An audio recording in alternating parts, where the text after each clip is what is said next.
Report তৈরি করেছে, CS এর কাছে যাবে, কোন বাড়ি ক্ষতিগ্রস্ত হয়েছে বা কোথায় কি প্রয়োজন। এগ্রিকালচার ডিপার্টমেন্ট থেকেও শস্য ভাণ্ডার এবং আলু থেকে শুরু করে সব আলু আমরা কিনে নিয়েছি সুফল বাংলায়, যাতে চাষিরা অসুবিধে না পড়ে। তাছাড়া তো যাদের জমি নষ্ট হয়েছে তারা ক্রপ ইন্স্যুরেন্স পাবে, সুতরাং চিন্তা করার কোনো কারণ নেই। এবং আমি একটু এখন বাদবাকি আমি ডিএমকে বলেছি যে ভিডিওটা আপনাদের দিয়ে দিতে, যেটা ওখানে আলোচনা হয়েছে। এবং কিছু মানুষ যারা জীবনের ঝুঁকি নিয়ে কাজ করেছে খুব নিচু তলার, এবং তারা না থাকলে হয়তো অনেক মানুষ বিপদে পড়তো, তাদের এখানে 8 জনকে পুরস্কৃত করা হলো এবং সব জায়গাতেই এইভাবে করা হবে। আর বাদবাকি রিলিফ ওয়ার্ক চলছে, কনস্ট্রাকশনের কাজ চলছে। আমি একটু সুহাসিনী গ্রামের ওদিকে যাচ্ছি, জাস্ট একটু দেখে নিতে। কালকে আপনাদের সাথে আমার দেখা হবে নাগরাকাটায়। সুহাসিনী গ্রামে যেতে চাইলে যেতে পারেন, কিন্তু হুড়োহুড়ি করবেন না, তার কারণ এমনিতেই ক্ষতিগ্রস্ত এলাকা। তারপরে এতগুলো নিয়ে যদি আপনারা যান তাহলে প্রবলেম হয়ে যায়।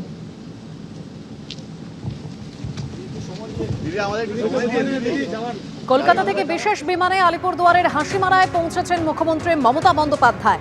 নীলপাড়ার রেঞ্জ ফরেস্ট কমিউনিটি হলে বৈঠক করবেন তিনি।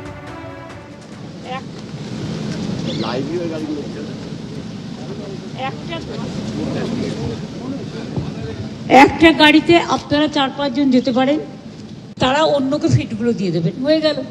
কারণ ওই ভাঙা রাস্তা নদীর মধ্যে এতে মানুষের কিন্তু ক্ষোভ বাড়ে, এটা করবার চেষ্টা করবেন না। 4-5 জন যারা লাইভ করতে চান তারা যেতে পারে, কিন্তু 4-5 জন নিজেদের মধ্যে ঠিক করে নিন।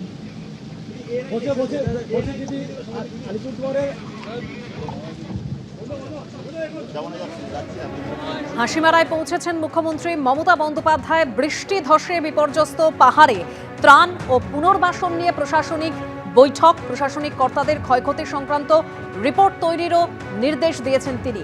দার্জিলিংও মুখ্যমন্ত্রী মমতা বন্দ্যোপাধ্যায় যাবেন। মিরিক ও অন্যান্য ক্ষতিগ্রস্ত এলাকা পরিদর্শনে যাওয়ার কথা রয়েছে মুখ্যমন্ত্রী মমতা বন্দ্যোপাধ্যায়ের।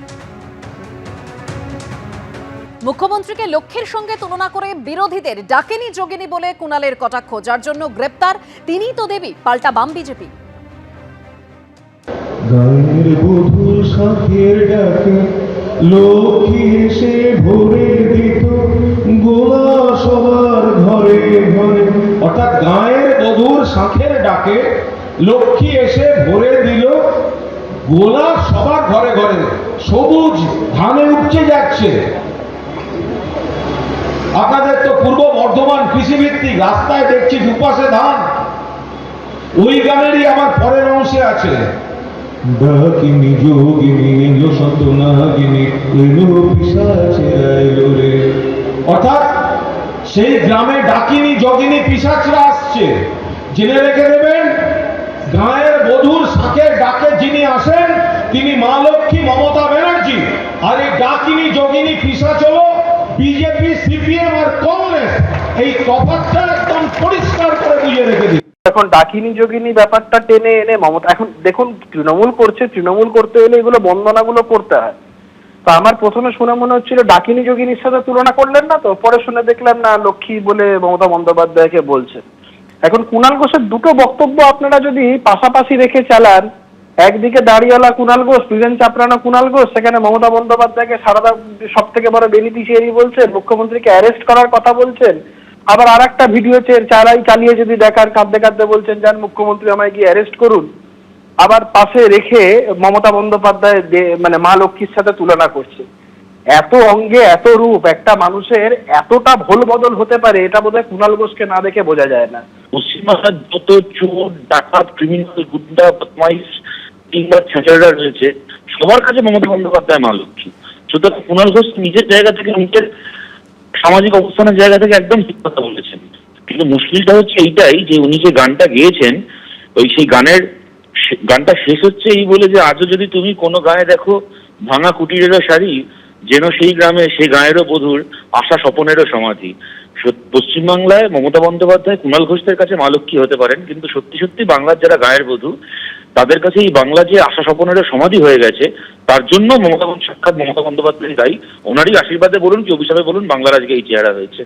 এখানে আপনি বলুন এটা বন্ধ, পুলিশ ভেতরে বলছে আমরা কিছু জানি না, এটা এমার্জেন্সি 24 ঘন্টার জন্য খোলা থাকে। আজকে যদি কোনো পেশেন্ট আসে ভেতরে ঢুকতে যায়, যখন কেউ দেখাতে চাই, কি করে ঢুকবো? পুলিশ বলছে আমরা কিছু জানি না, অথচ পুলিশ বাইরে ভেতরে বসে আছে আর সাধারণ মানুষ বাইরে। পুলিশ ভেতরে, সাধারণ মানুষ বাইরে। বুঝতে পারছেন কি অবস্থা? ওপরে নির্দেশে চলছে কাউকে কোনো জায়গায় ঢুকতে দেওয়া হবে না, কেউ কোনো জায়গায় যেতে পারবেন না, তালিবানি শাসন চলছে এখানে।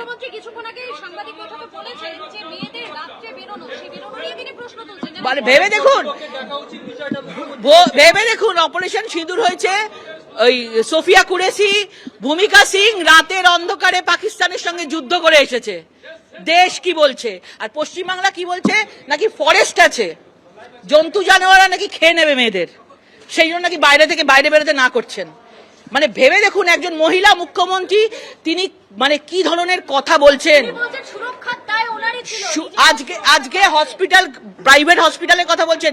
এই রাজ্যের অভিভাবক একজন মহিলা মুখ্যমন্ত্রী, আর মহিলাকে বাঁচানোর জন্য উনি বলছেন মহিলাদের উপরই দোষ দিচ্ছেন। আজকে উনি না বলেন আমার কলকাতা, আমার বেঙ্গল সবাই থেকে সুরক্ষিত, সেই বেঙ্গলে উনি রাত্রিবেলা কেন মহিলারা বেরোবে না? তার মানে মুখ্যমন্ত্রী এতদিনে নিজে স্বীকার করেছেন যে মহিলাদের জন্য এই বেঙ্গল বেরোবার জন্য উপযুক্ত নয়।